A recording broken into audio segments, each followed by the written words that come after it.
बराला साहब, दूसरी जो सिरसा के बाद अगली सीट आती है हिसार की, अगर हम बात करें तो हिसार से चौधरी रणजीत सिंह चौटाला आपकी तरफ से चुनावी मैदान में उतरे हुए हैं। आपकी पार्टी की तरफ से कहा जाता है कि हम युवाओं को आगे लाना चाहते हैं, लेकिन उनके ऊपर एक ये आरोप लग रहा कि 78 साल से ज़्यादा की उनकी उम्र है, बुजुर्ग वो हो गए हैं।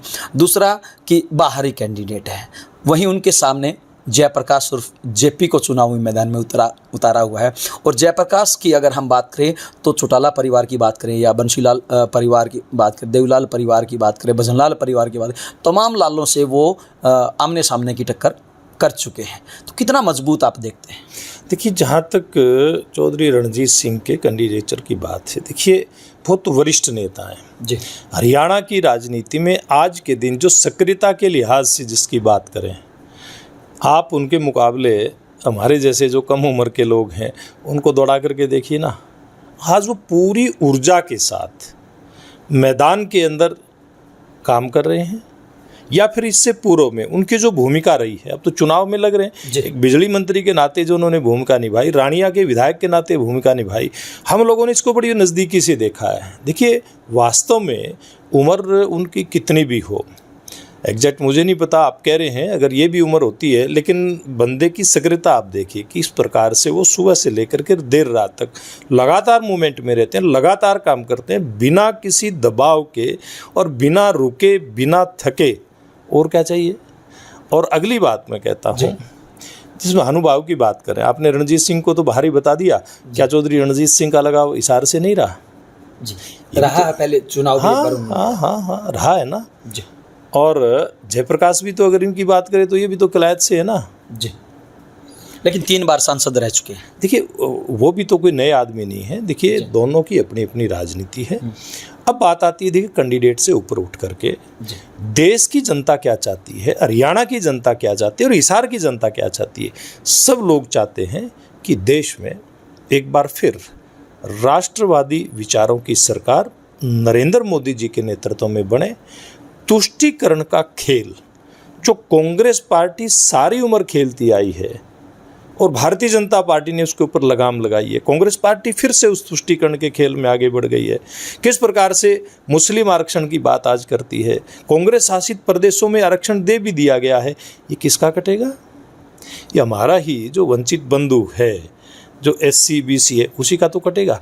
यानी कि मैं ये बात इसलिए कह रहा हूँ कि कांग्रेस पार्टी अपनी हार की घबराहट से तिलमिलाई हुई है, बौखलाई हुई है। अब वो अलग प्रकार की राजनीति जो पूर्व में तुष्टीकरण की राजनीति करती थी, उसका सहारा लेकर उसी के ऊपर आ चुकी है। इसलिए ये चुनाव केवल रणजीत सिंह और केवल JP का नहीं है, ये चुनाव केवल 2 दलों का हिसार के अंदर उसके नेता का नहीं है, ये चुनाव है देश के प्रधानमंत्री को चुनने का।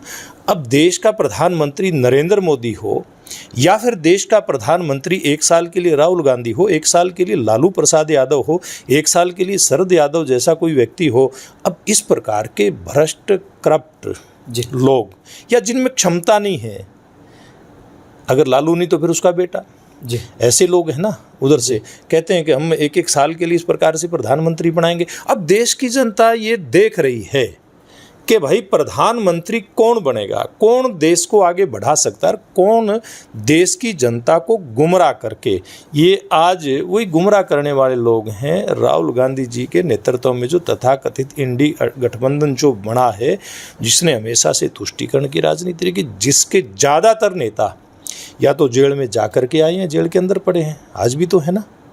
आज वो जो तथाकथित भ्रष्टाचार के खिलाफ लड़ाई लड़ करके आए थे, आज वो लोग अंदर पड़े हैं ना।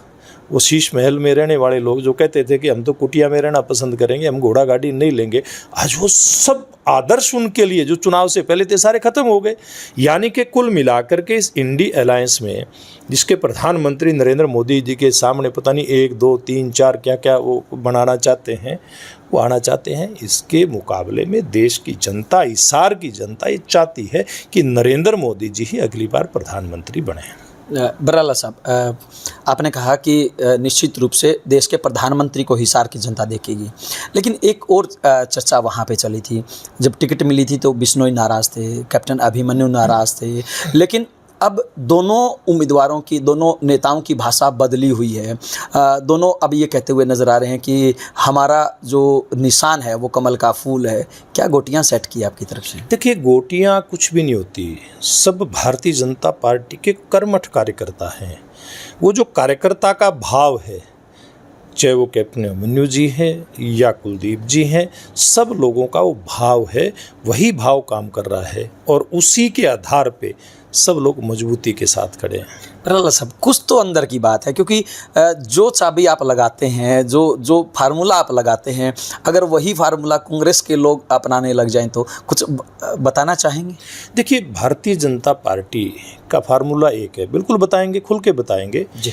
हमारा है, हमारे लिए नेशन फर्स्ट, राष्ट्र पहले, उसके बाद पार्टी यानी कि सेकंड पार्टी जी, और उसके बाद खुद, यानी कि कार्यकर्ता भारतीय जनता पार्टी में सबसे निचले पायदान पे है और देश हमारे लिए सबसे ऊपर के पायदान पर है।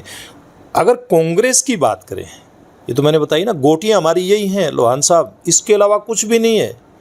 देश के प्रति समर्पण भारतीय जनता पार्टी के कार्यकर्ता की और भारतीय जनता पार्टी की सबसे बड़ी मजबूती है। हमारा लक्ष्य वही है। और उधर अगर बात करें इंडिया अलायंस के सब दलों की बात करते करते कांग्रेस की बात भी अगर हम करें, वहाँ है व्यक्ति प्रथम, फिर पार्टी और देश तीसरे पायदान पे। इसीलिए तो वहाँ कोई डेडिकेशन नहीं होता पार्टी के प्रति, देश के प्रति, कुछ भी नहीं है। स्वयं के अलावा स्वयं को निकाल दें तो कुछ भी नहीं बचता है, जीरो बचता है वहाँ पे। और जीरो का परिणाम तो आपको पता ही है।